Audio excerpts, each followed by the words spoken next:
dal leen ak jàmm ci AGT News chaîne bi leen di jox xibaar yi wér te wóor abonné leen ngir dara bañ leen a raw. AGT News. dal leen ak jàmm seen chaîne bi ngeen tàmmul seen bopp muy AGT News ak yelleefu doomu aadama yi rawatina liberté yi fii ci réewum Sénégal dañu dëkk di ko nappaaje jot na nag ñu ŋàññ doxalinu régime bu Macky Sall. Sénégal réew la boo xam ne dañ ko yàgg bàkkee ci dal gi nga xam ne nemmeeku nañ ko ci wàllum politique rawatina ci mbirum démocratie. waaye tey li ñuy dund dafa waroo lool ak li ñu doon bàkkee réewum Sénégal ak yelleefu doomu aadama yi rawatina seeni liberté dañu koy salfaañe bés bi yàlla sàkk ci régime bu Macky Sall nañu gis ay doomu aadama seen bakkan rot mu jëwul fenn ay doomu aadama yoo xam ne dañoo leen tëj ñu fees dell ci kaso yi tus sagar xeeñul injustice boo xam ne dafa fàng ñépp teg ciy gët te amul fenn fu mu tegu nguur ak Sénégal moom lenn la ñu làmboo mooy maye patt ci yenn événement yi nga xam ne dafay jaaxal doomu aadama yi jamono boobu ay téeméeri doomi réew mi ñu ngi ñu tëj ràpp ci kaso yi nekk ci réewum Sénégal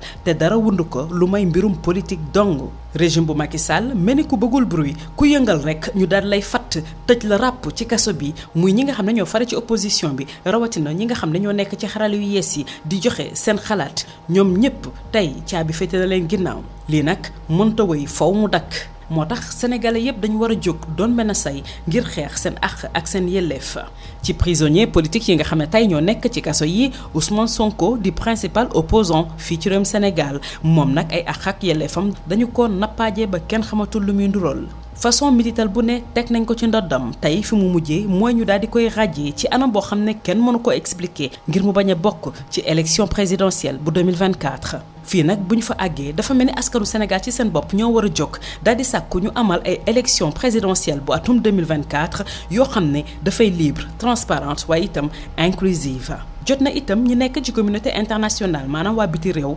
rawatina bureau bu procureur bu cour pénale internationale xam bu baax a baax ne fii ci réewum Sénégal dañuy salfaañi ak yelleefu doomu aadama yi rawatina ñi yëngu ci langu politique gi. tey ñi nga xam ne sax dañoo exilé maanaam ñi nga xam ne dañoo daw làqu réewum Sénégal ñu ngi def nag liggéey bu am solo ndax saa bu ko laajee ñu wax seen kàddu rawatina bind yónnee wane seen taxawaay ci réew mi ak ni muy doxee jot na nag pour ñun sénégalais yi nga xam ne bëgg nañu ëllëg ñu doxal sunu àq ak sunu yelle waaye itam yor réew mi ci anam bu baax ñu boole sunuy doole jóg xeex injustice bi nga xam ne tey moom nañu érigé en règle fii ci réewum Sénégal démocratie bi nga xam ne dañu ko bàkkee fépp ci Afrique rawatina ci àdduna gi xëyuñu rek am ko dañu ko xeex ba jot ko kon nag tey jot na ñu daal di koy défendre ba lépp loo xam ne dafay salfaañe ak yelleefu doomu aadama yi ñu delloo ko fa mu jóge woon na askanu Sénégal doon benn say di sàkku liberté ngir ñu mën a tànn président ba ñu bëgg jaarale ko ci ay wote yoo xam ne dafay libre waaye itam ubbeeku ci képp koo xam ne bëgg nga nekk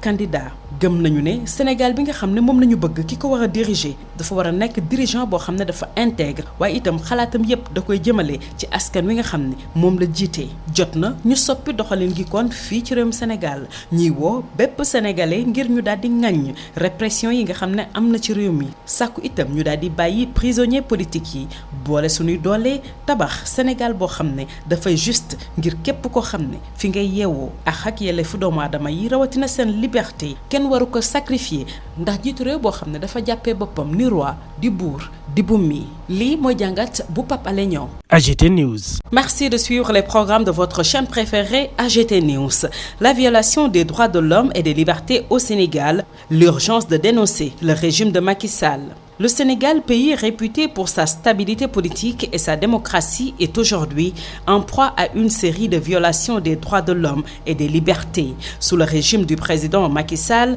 des morts, des emprisonnements politiques et une injustice flagrante se multiplient, étouffant les voix dissidentes et sapant les fondements même de notre société. Le mutisme du gouvernement face à ces événements est particulièrement alarmant, alors que des centaines de nos concitoyens croupissent derrière les barreaux pour des raisons politiques. Le régime semble prôner l'étouffement de l'opposition et l'écrasement des voix discordantes. Cette situation ne peut plus durer et il est temps que le peuple sénégalais se lève pour défendre ses droits fondamentaux. Parmi ces prisonniers politiques se trouve l'opposant Ousmane Sonko, dont les droits ont été bafoués de manière inacceptable. Une série de mesures répressives a été prise à son encontre, allant jusqu'à sa radiation injustifiée et l'empêchement de s'exprimer librement. Dans ce contexte, nous devons résolument affirmer la demande du peuple. L'organisation l'organisation en 2024 d'élections présidentielles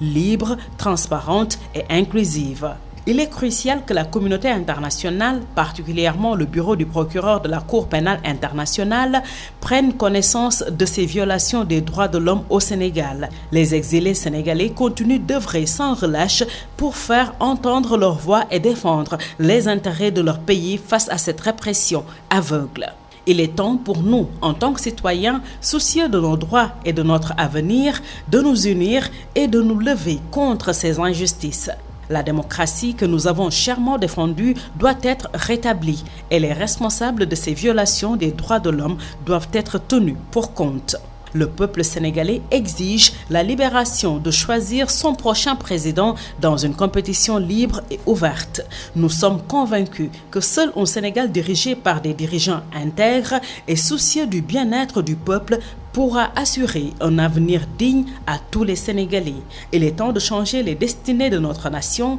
Nous appelons donc tous les Sénégalais à dénoncer la répression, à demander la libération des prisonniers politiques. Ensemble, nous pouvons construire un avenir meilleur et plus juste pour tous. Les droits de l'homme et les libertés ne doivent jamais être sacrifiés au nom d'un régime autoritaire. AGT News.